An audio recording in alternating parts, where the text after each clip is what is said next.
I'd like to start by acknowledging our guests of honor this evening, Her Excellency Mrs. Jeannette Kagame, the First Lady of the Republic of Rwanda, Her Excellency Mrs. Gracia Machel, Professor Senaid Fisheha, the Board of the African Philanthropy Forum, and our pioneer cohort of the Africa Gender Initiative. We welcome you all today. Please give them a round of applause.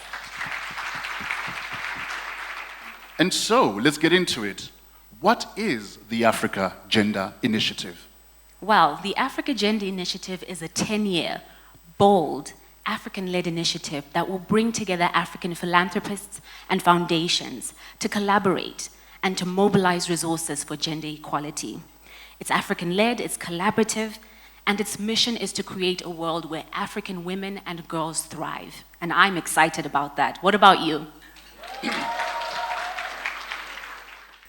Ladies and gentlemen, I have the honor of introducing our first speaker this evening.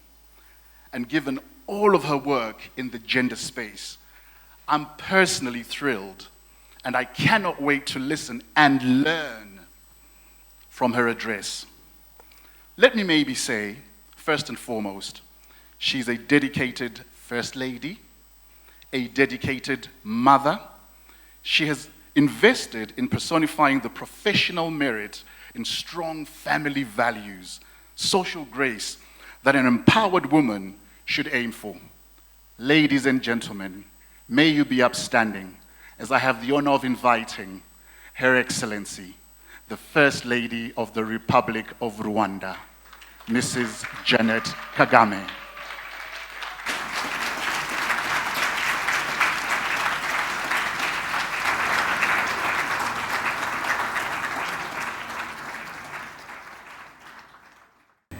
Your Excellency, Gracia Machel, founder, Gracia Machel Foundation, Your Royal Highness, Queen Sylvia Naginda, Professor Senaid Fisheha, Director of Global Programs at the Susan Thompson Buffett Foundation, and my dear sister Tsitsi Masiwa, Chair of the African Philanthropy Forum, honorable guests, good evening. How gratifying to be with you all this evening in Kigali. You embody the pulse of African philanthropy, and looking at you all, I believe that social injustice stands no chance against the resolve of our continent's children. However, not to dampen the mood, ladies and gentlemen, but I would like to begin by sharing with you a somewhat regrettable story.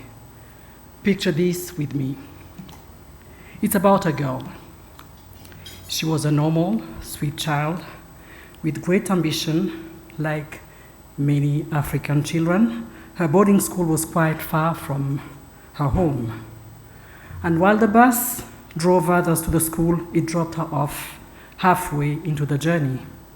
She would then walk, come rain and shine, or go to her destination depleted, feet blistered, shaking with cold under sometimes wet clothes. And one day, she cut her feet on splintered branches on her trek to school. And she soon developed a fever and had to be hospitalized. The infection was so advanced that she was in need of lengthy treatment, but she was only prescribed half the treatment. The doctor claimed she was simply not entitled to the other pills despite needing them greatly. Some say the fever took her in her sleep, others that it drove her insane. But the details matter not, for all we know enough of this child's unfortunate story. And her name is Gender Gap. And she bears the face of this child's unfortunate story. The McKinsey Global Institute reported that the African gender parity score now stands at 0.58, and the gender gap is older than all of us and is set to outlive us all. The economic gender gap is forecast by the World Economic Forum to close in 150. I had this morning, Senate mentioned 132, and the Tsitsi 142, and me, I'm saying 150. All long enough for currently unborn children to have born great-great-great-grandchildren. We can only imagine how many women by then will have known a cycle of poverty and powerlessness from income disparity and financial dependency in their homes. How could we possibly tolerate a future so unwelcoming? The gender gap, like all structural oppression, can and does kill. And this is literally and metaphorically. But fortunately, with dedicated advocacy and financial resources, with tireless efforts from greater education, with equal empowerment of our boys and girls, this gap can shrink to nothing less. To echo the words of my friend Professor Senait, what she said in this very room this morning, we must invest in individuals, institutions, and systems. This is the groundwork to the real revolution in gender parity that we require, the sustainable impact that might allow us to dream of a world where philanthropy will only be about the love for people and no longer the need to save people. Dear guests, today this country refuses to allow its women and girls to be unloved, unprotected, and unheard. Rwanda grants equal land ownership and inheritance to women in legal marriages and equal inheritance rights to daughters and sons. But we know the journey ahead is lengthy. This awareness has led to many gains for women's rights, for instance, 30% female quota in all decision-making positions, 61% women legislators in parliament, 58.6% women civil servants, and 50% female judiciary. Gender-responsive budgeting in both the public and private sectors. Today, in Rwanda, equality as a principle and gender equality in particular has been an important mitigator of the gender gap. Therefore, I believe that many of you may understand that the beginning of my foundation, Imbuto Foundation, had to draw inspiration from the new dawn of our nation.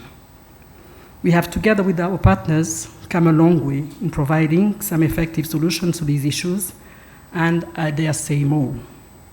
From our very first day as a foundation, we had the fortune of living in a country that had traced its pathway to success to a more inclusive, progressive, harmonious, and equal society. Ladies and gentlemen, dear friends, the $50 million that the African Gender Initiative aims to raise over the next decade is to be applauded and could even be exceeded, and why not? There is no price tag to the liberation of women, and in particular their financial freedom. Today we can build a time machine together. We can bring 2172, the year where women are economically equal to men at last, to a much nearer and a more immediate future. It may seem like an ambitious ask, but it is possible.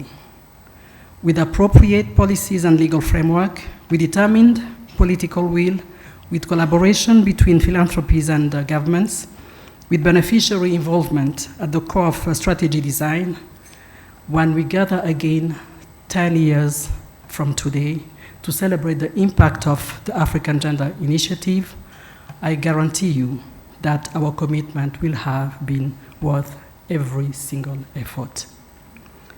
Congratulations, dear Sister Tsitsi, Chair of the APF, for showing unwavering commitment in bettering the future of our daughters. Your kind words this morning showed that underneath your fiery passion for female empowerment exists pure love.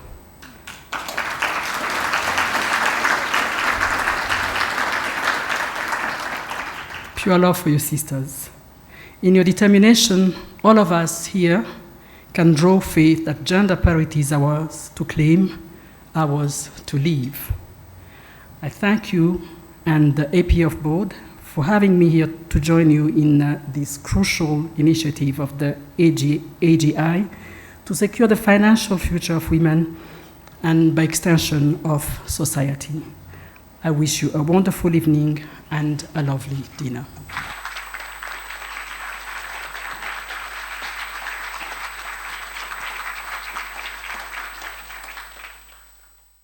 So could I please ask Madam Tsitsi Masiwa and Her Excellency Graça Machel to join me on this stage. Mama Machel has been a mentor, a guide, someone I've learned from all my life. And I know that it's not just me, but so many other African women who have stepped into leadership positions who would not be here if it wasn't for her. And at the same time, she has actually impacted on changing systems, both in her native country, Mozambique, across the African continent, but also globally. So can I ask you to join me in thanking Mama Machel?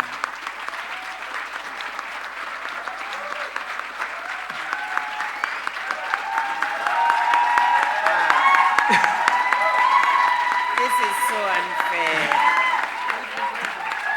So unfair. You will pay.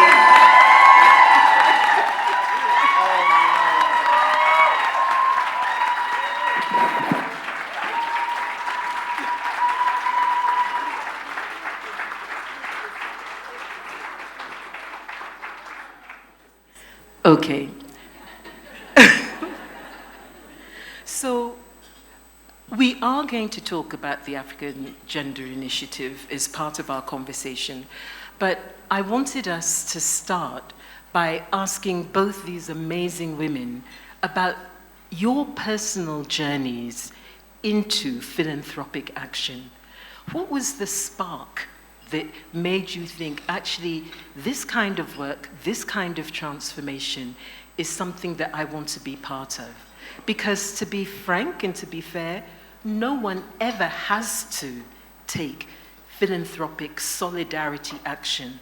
It's a choice. So, Tsitsi, if I could start with you.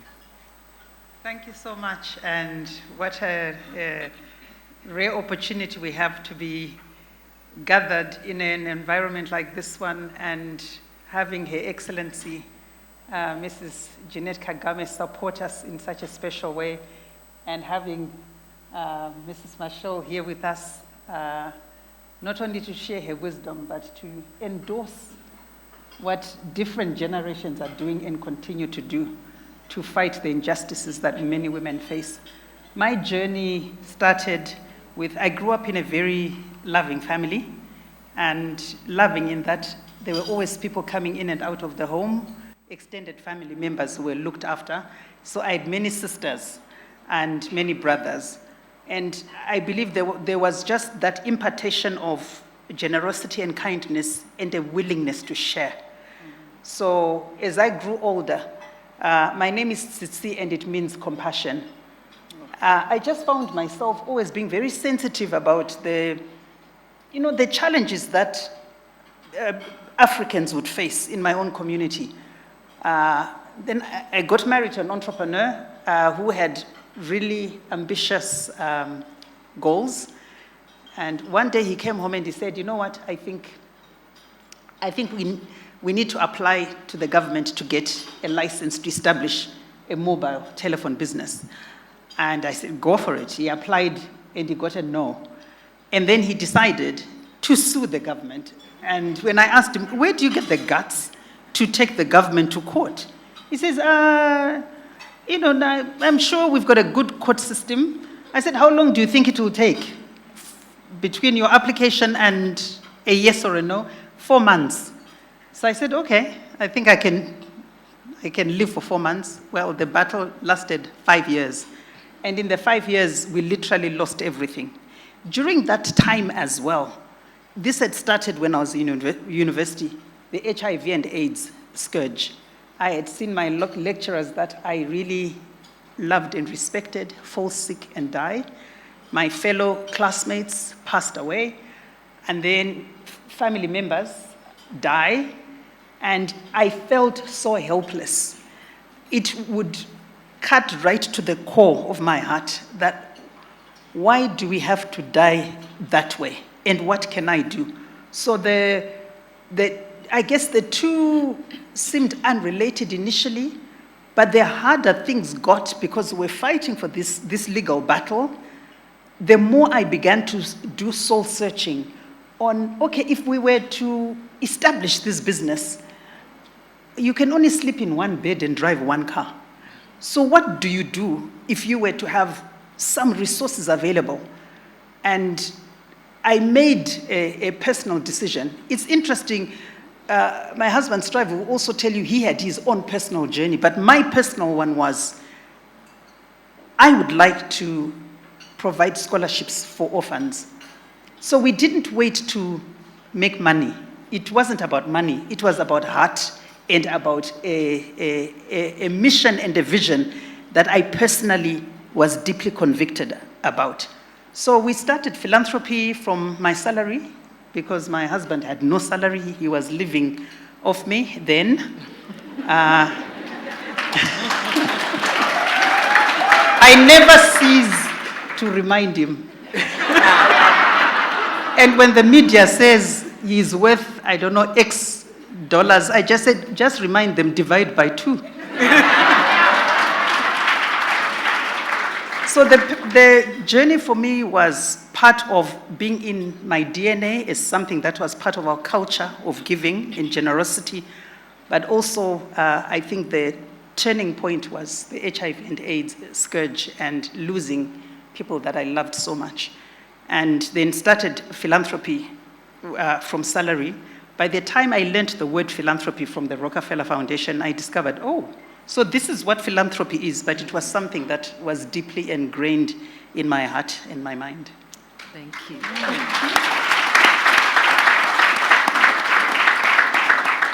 So I'll be coming back to you afterwards to ask a question about the movement from there to your passion for the African Gender Initiative. But first, Mama Michelle, what were the sparks for you? I could say that I have a similar beginning, like what Titi was saying.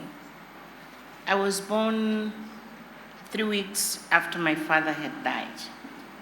My mother had, with me, 6 children. Illiterate, peasant. We were, in material terms, a very poor family. But to cut the story short is, I learned from a very small child about the strength and the power of women from my own mother. My sisters were the ones then who supported my mother to bring us up, the younger ones. But education then became really a passion for me to understand. Either I do study and I get myself to a certain level, or I'll end up being like hundreds of girls I was playing with in my own village. I'll come back to this. But the philanthropy part, many of you might know that Mozambique had a very long conflict, internal conflict, for 16 years.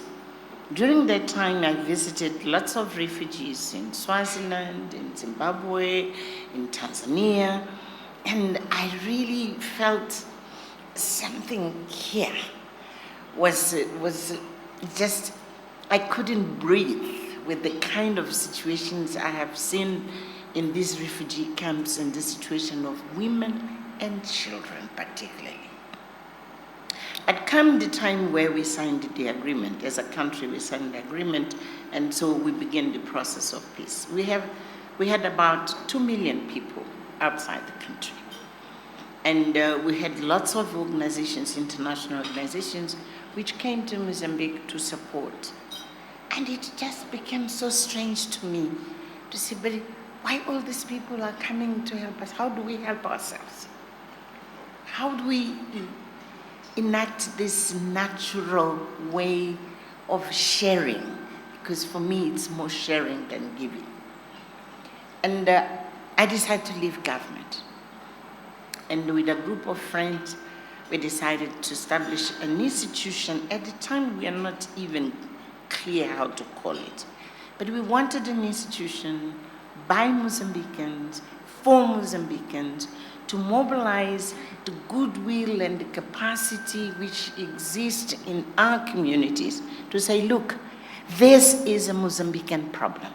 First and foremost, it has to be Mozambicans to tackle it.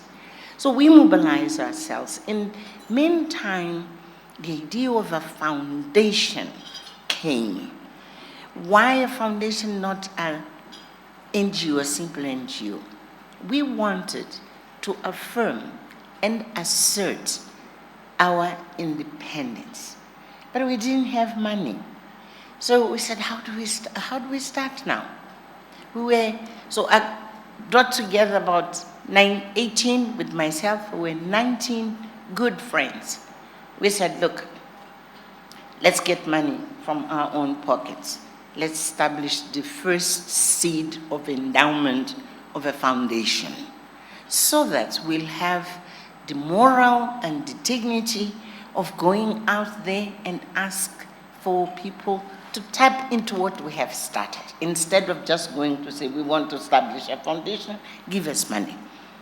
So really it was that idea, one of you see a challenge, you take responsibility, you find the institutional framework you're going to use of how to tackle a problem. But you are quite clear that you can't do it alone. You have a group of friends, and with this group of friends, then some of them, they had been in government like me, one of them Minister of Finances, so he was like the financial engineering of helping us to mobilize money. Guess what? Poor country as we were still, at the time, we mobilized from Mozambican hands, ordinary people, small businesses, and public servants. We were able to mobilize what came to become $1 million. It's nothing for people, but for us, it was really affirmation of what we wanted to do. So we wanted independence, and we wanted to be Mozambicans to make decisions with Mozambicans on how we tackled issues of bringing our citizens back home and work with them to start anew. That's how the Foundation for Community Development was born. Now it's 29 years old. It has become now the biggest, civil society organization in the country. And what I want to say for us here, it's for many of organizations which are here. We didn't start with money. No. We started with recognizing a challenge. And we recognize the challenge, and we take responsibility of how we can be part of the solution for that. So it comes from the idea. It's the idea. So ideas for us are part of what is called philanthropy. Second, the way you organize, even in your community, it's part of our way of doing philanthropy. Just the system, the institutional framework you put together, it's part of your way of doing philanthropy. While in other parts of the world, well, you have a company like the Ford, no? Ford is a company, right? They had lots of money and they decided to take money and to establish the Ford Foundation, right? We have people who have lots of money and they feel, oh, there is a cause I would like to support. They take part of the money and then they put it there. The institutional framework is already there. I mean, in the US, you just establish a foundation, it is already, the rules have been established. In our case, we even have to draft what a foundation is in Mozambique, lobby the government to approve it. And so I want to emphasize that any one of us here can, in the face of a challenge which speaks to you so strongly, you can think about it, establish forms of tackling it institutionally, and then money is the last thing which comes. That's how we do. Whenever you have a very good idea and you share this good idea with, there will be people who are going to support you. But always they tap into your own first effort. And this is extremely important for Africans. And I don't want to be long on this, but you say, where it started. From that point, you will ask me, how did I establish, the institution, Zizile, for, in Portuguese we say primeira infância. How do you say in English? I don't know. Early child development, for early child development. Why did I establish Graça Machel Trust?